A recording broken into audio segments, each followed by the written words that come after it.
The average person, and even many of the highly educated, do not know how to effectively market their personal services. Mr. Hill, it's a genuine honor to have this conversation again.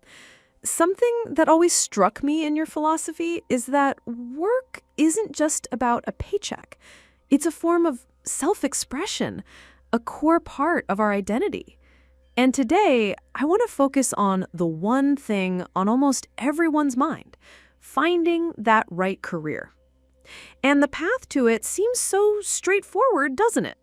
I mean, the formula we're all taught is to, well, build a strong professional resume, send it out to as many companies as you possibly can, and then just prepare yourself to nail the interview. That's the conventional wisdom. Mr. Hill, it's a genuine honor to have this conversation again. Something that always struck me in your philosophy is that work isn't just about a paycheck.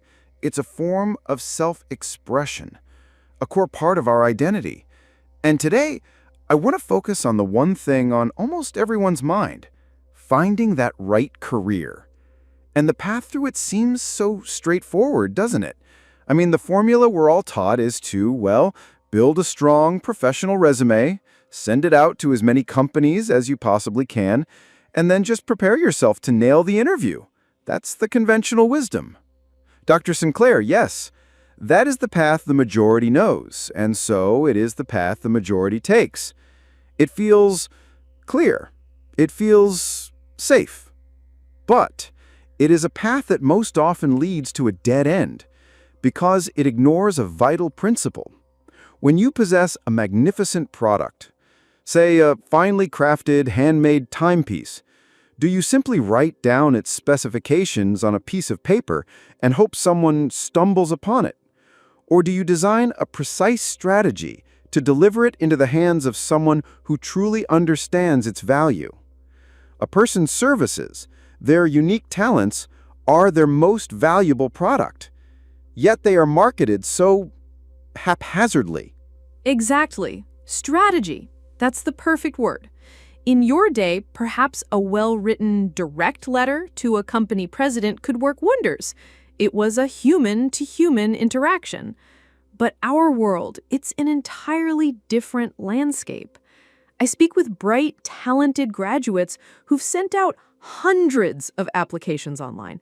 Hundreds. And they feel like they're sending their life's work into a digital black hole, as if it never even reaches a destination. It's a very real sense of hopelessness. We're up against software now, things called ATS, Applicant Tracking Systems.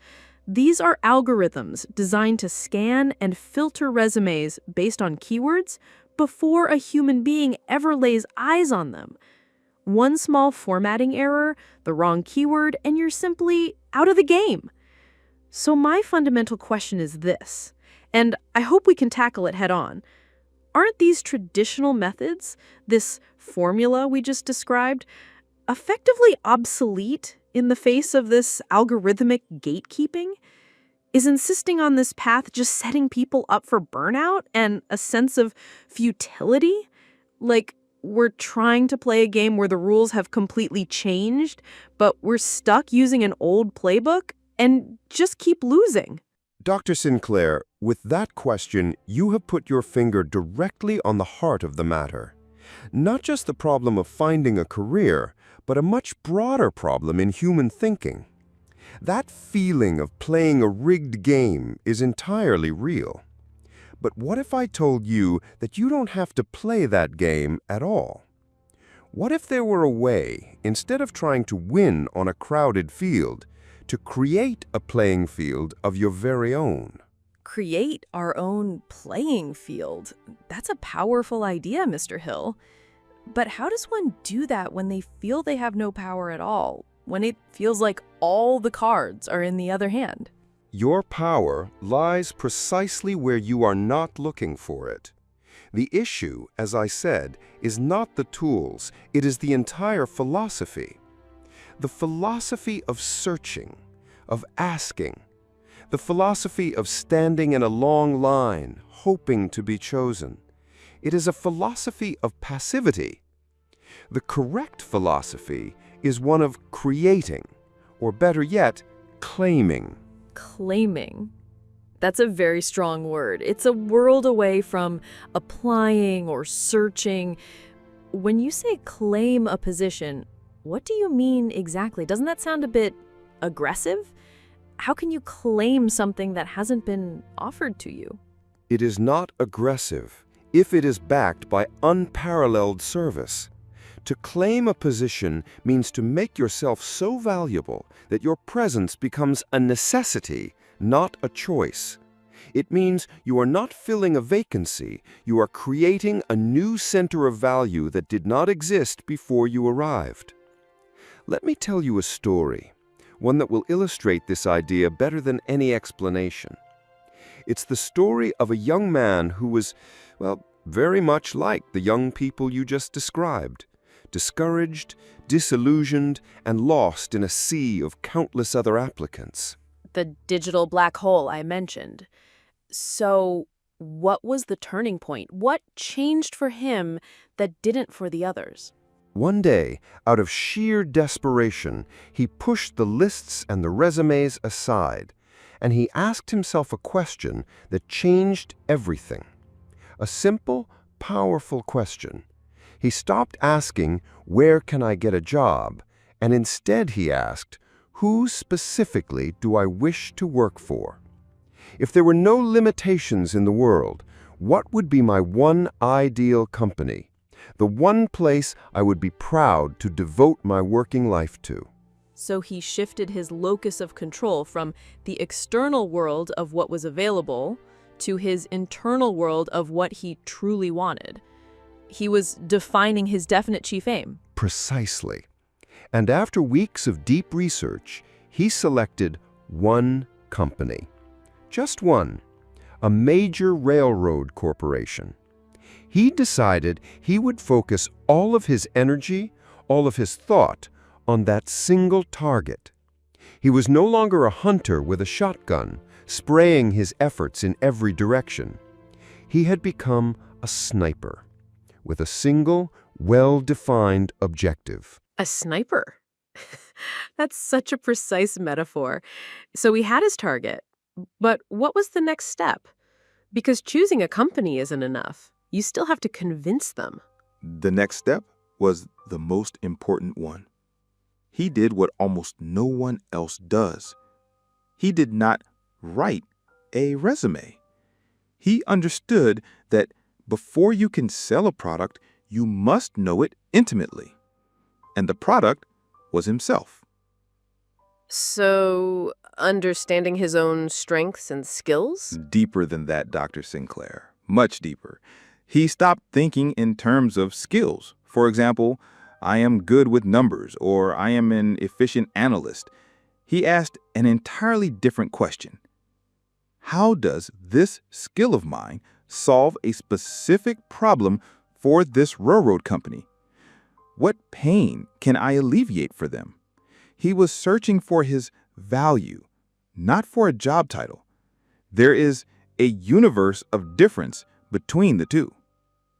I see. So he was reframing himself as a solution, not just a potential employee.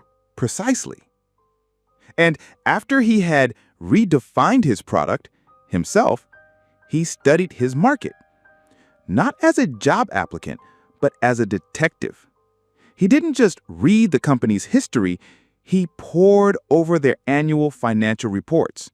He watched every interview their president gave. He was searching for one thing, a crack, a small, overlooked problem, an unseen opportunity. Which is something anyone could do today by digging into a company's website, their social media, even their customer reviews, finding that one pain point that everyone complains about, but no one seems to be solving. Exactly. And he found it. A small inefficiency in the coordination between two major rail lines that was causing minor but very costly delays. And it was here, Dr. Sinclair, that he did the extraordinary thing that sealed his fate. He did not send a resume. He prepared a 10-page plan of action. A plan of action? Yes. In this plan, he first outlined the problem with charts and figures, explaining it more clearly than the company likely understood it themselves. Then, he proposed several practical, low-cost solutions to fix it, and even calculated the estimated annual savings for the company. Wow! Hold on. So, instead of saying, "I'm smart, I have these skills, you should hire me," he effectively said, "You have this specific problem, and here's the specific solution. I am already of value to you before you've even met me." That is not a job application. That is a business proposal. It changes the entire dynamic. Precisely. You change the dynamic because you are no longer playing their game. You are defining your own. And finally, the fourth step, the presentation. He did not send this plan to the Human Resources Department. He knew it would be lost in a pile of papers or filtered out by the very gatekeepers you described. He found the name of the president of the corporation, the man at the very top, and he sent the plan directly to him with a short, respectful cover letter that said, "Dear Mr. President, I know your time is valuable, but I have reason to believe that solving the problem outlined in this plan could save your company a considerable sum of money each year. My plan to do so is enclosed." And of course, a president could never ignore a letter like that. It isn't a job application to be tossed aside. It's a direct business proposition, a concrete offer of value from a stranger who has done more preparation than any other candidate in 1,000. Mr. Hill, this strategy isn't just a clever historical anecdote. It's the perfect antidote to that digital black hole we talked about at the beginning. It's the very thing that gives a human being an advantage over the applicant tracking systems. And how do you suppose it does that? Because you're changing your classification. You're taking yourself out of the category of job applicant and placing yourself squarely in the category of business opportunity. Those algorithms, they're designed to filter an ocean of applicants. They are not designed to recognize a well-crafted business proposal. You aren't just bypassing the system, you're entering through a completely different door, one the robots aren't even guarding. Precisely so. The tools of communication may change, from a postage stamp and envelope to an email or a digital message, but the fundamental principles of human psychology and sound business are immutable. The principle of distinction, the principle of initiative, and most importantly, the principle of rendering useful service before expecting any compensation. In fact, in your modern world, which is so saturated with information, so full of noise and distraction, this approach is exponentially more powerful than it was in my time. More powerful? Why is that? Because attention has become the world's scarcest and most valuable commodity. A standard resume, one that looks like 1,000 others, earns a few seconds of attention at best. But a thoughtful plan of action, a well-researched idea, it commands attention. It cannot be easily dismissed. Because it demonstrates three qualities that every great leader is desperately searching for. First, initiative. The person did not wait to be told what to do. Second, a deep understanding of the leader's business, which shows they care about the enterprise, not just a salary. And third, a genuine desire to be of service. So, far from being obsolete, this approach is, ironically, more essential in the digital age than ever before, because our humanity, our creativity, our unique ability to see and solve problems, Those are the qualities that no algorithm can ever replicate. That's our ultimate competitive advantage against the machine. This is a phenomenal insight. Shifting your perspective from what can I get to what can I give is the entire key. But Mr. Hill, for someone listening right now who feels overwhelmed by this, maybe their confidence is low. This idea of creating a grand plan might feel intimidating. What is the smallest possible, practical first step they could take tomorrow to begin this journey? A crucial question. The greatest of journeys begins with a single step. And that first step is not to write a 10-page plan. That is too large a task to begin. The first step is this. Today, choose one company you truly admire, just one. Second, go to their website, their blog, or their social media pages. Look for a small point of friction, a common complaint in the comments, a confusing section on their website, a question customers keep asking that has no clear answer, something small and observable. And third, write just one paragraph, no more. A single paragraph that simply says, I noticed the small challenge. Here is one potential idea for addressing it. And then you state your idea in 1 or 2 clear sentences. Then you find the name of a relevant manager at that company, and you send that single paragraph to them in a short, polite, and direct message with absolutely no other expectation. The goal is not to get the job. The goal is to practice the art of providing value. The goal is to plant a seed. Planting a seed. I love that analogy. So after this incredible conversation, I think we can sum it all up like this. Sending out a resume in today's world is like throwing a message in a bottle into the ocean. You seal it with hope and toss it into the waves, praying it might one day wash ashore on the right island. But the approach Mr. Hill has outlined, that's like building a speedboat. It's like pulling out a nautical map, identifying your exact island destination, and steering directly for its private harbor. You are no longer hoping for luck. You are executing a mission. A mission to demonstrate your worth long before you are ever asked to. That is the path to certainty.